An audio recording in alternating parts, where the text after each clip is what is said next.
Hello everyone, myself Mrs. Neha Hure. I am working at Shri Krupa Coaching Classes, a court for the Faculty of Physics. In the previous lecture, we have seen about the topic force.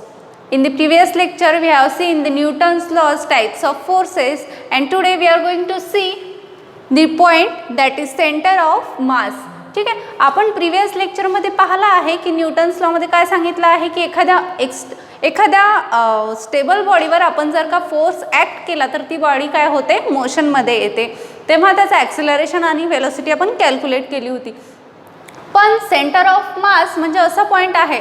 आता असं विचार करण्यासारखं आहे की at which point the force exactly act and at which point the acceleration is consider. Means एखाद्या बॉडीवर आपण external unbalance force act केलं तर ती बॉडी जेव्हा मोशनमध्ये येते तेव्हा कुठल्या प्रकारचं म्हणजे एक्झॅक्टली कुठलं ॲक्सिलरेशन आपण कन्सिडर करायचं आणि कोणत्या पॉईंटला एक्झॅक्टली फोर्स ॲक्ट होतो. That is nothing but the centre of mass. Centre of mass is defined to be the point at which the whole mass of the body is supposed to be concentrated.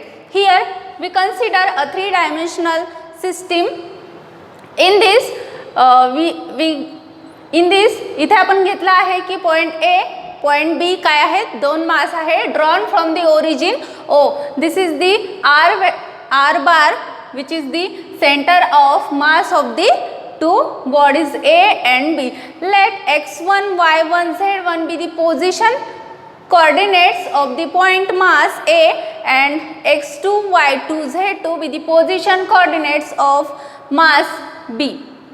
xcm, ycm and zcm be the center of mass of the point C, means mass C. Here r bar is the total vector of r1 bar and r2 bar. This is the center of mass of the two systems. Okay, then capital R bar means काय, center of mass of the A and B. कसं calculate करायचं, m1 r1 bar plus m2 r2 bar upon m1 plus r1. आता Newton's law मध्ये पाहिलं होतं आपण की Newton's law काय म्हणतो की एखाद्या स्टेबल बॉडीवर जर का अनबॅलन्स फोर्स जोपर्यंत आपण ॲक्ट करत नाही तोपर्यंत ती बॉडी मोशनमध्ये येत नाही. सेकंड लॉमध्ये काय सांगितलं होतं की rate of change of position vectors means m1 r1 bar plus m2 r2 bar the product of this two masses and the two vectors upon m1 plus m2 be our capital R bar. Means the R bar is the center of mass of the two masses A and B.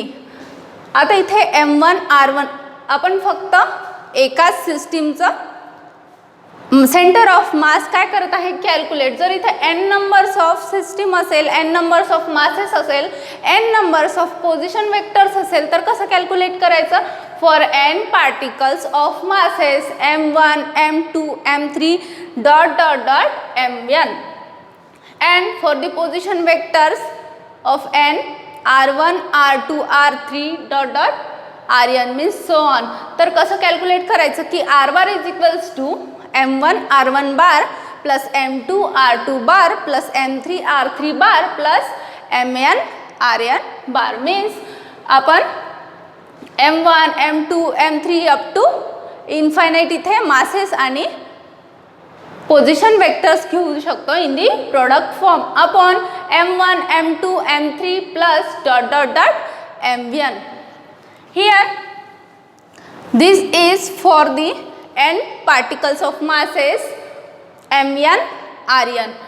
आता ह्या सगळ्या मासेसची आपल्याला total करायची असेल तर आपण previous लेक्चरमध्ये पाहिलं होतं की टोटल आपण कशाने डिनोट करतो, in the summation forms. The total of all this is here. Summation I is equals to 1 to n mi ri bar upon summation I is equals to 1 to n upon mi. हे कसं means हे कसं represent करायचं की या सगळ्यांची सम जर घ्यायची असेल तर आपल्याला काय करावं लागेल, इथे समेशन फॉर्ममध्ये डिनोट करावे लागेल आणि mi ri means the standard form of 1 2 3 up to n. ह्याच्यासाठी आपण काय घेतलं आहे, mi ri bar. Here the numbers are from 1 to n, therefore we write here limit I is equals to 1 to n mi ri bar upon here the addition of the masses m1, m2, m3 so on up to mn. Therefore here we write for these numbers of masses mi. Here the limit is also I is equals to 1 to n is equals to summation I is equals to 1 to n mi ri bar is written as it is, and for the mi capital M. Here capital M means काय?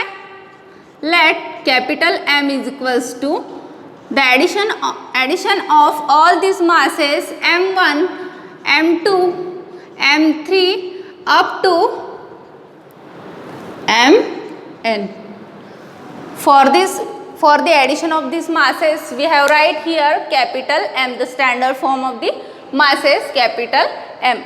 Now हे कशाचं केलं आहे आपण denote? ए आणि बी मासेसला काय होतं x1, y1, z1, बीला काय होतं x2, y2, z2. या ठिकाणीचं आपण कॅल्क्युलेट केलं, पण आपल्याला काय करायचं आहे ॲक्च्युली की सेंटर ऑफ मास काढायचं आहे. मीन्स या दोघांच्या सेंटरमध्ये जे मास कॉन्सन्ट्रेट होतं ॲक्च्युली कुठे फोर्स ॲक्ट होतो आणि कुठलं ॲक्सिलरेशन कन्सिडर केलं जातं ॲक्च्युली आपल्याला ते कॅल्क्युलेट करायचं आहे. म्हणून for the coordinate x, y and z, center of mass will be summation I is equals to 1 to n mi xi upon n. Here for the ycm, similarly summation I is equals to 1 to n mi yi upon capital M. Here limit is also I is equals to 1 to n, because here we take the masses m1, m2 up to n and y1, y2 up to n. Therefore we take here limit I is equals to 1 to n, and here capital M we know that M is equals to m1, m2, m3 up to mn. Similarly for the ZCM means center of mass at the point Z is equals to summation I is equals to 1 to n mi zi bar upon capital M. Sorry, here mi zi upon capital M. In this way we have calculate the center of masses of the coordinates x, y, z. Okay, आपला प्रश्न असा होता की एखादी body मोशनमध्ये आली तर त्याच्या exactly कोणत्या पॉईंटवर फोर्स ॲक्ट होतो आणि कोणतं ॲक्सिलरेशन कन्सिडर करायचं. तर सेंटर ऑफ मास मीन्स काय? The whole mass of the body is suppose to be concentrated at one point. That point is nothing but our center of mass. For example, if we take a disk, okay, if we take a disk, the center of that disk means center of mass, the center of mass of that disk means पूर्ण डिस्कचं जे मास आहे ते कुठे concentrate होईल की त्या सेंटरला, means that is the centre of mass of the disc. Okay, ring घेतली तर त्याचंही काय येईल? सेंटरच येईल. आणि सपोज आपण एखादा स्पियर घेतला, रोलिंग केलं एखाद्या हॉरिझॉन्टल सरफेसवर, ठीक आहे, तर त्याला कोणती मोशन येईल की ट्रान्सलेशनल आणि रोटेशनल अशा दोन्ही मोशन येतील. त्या स्पियरचा जो सेंटर आहे, the whole mass of the sphere is suppose to be concentrated at that point is nothing but the centre of the mass. This is all about the centre of the mass. Okay, thank you.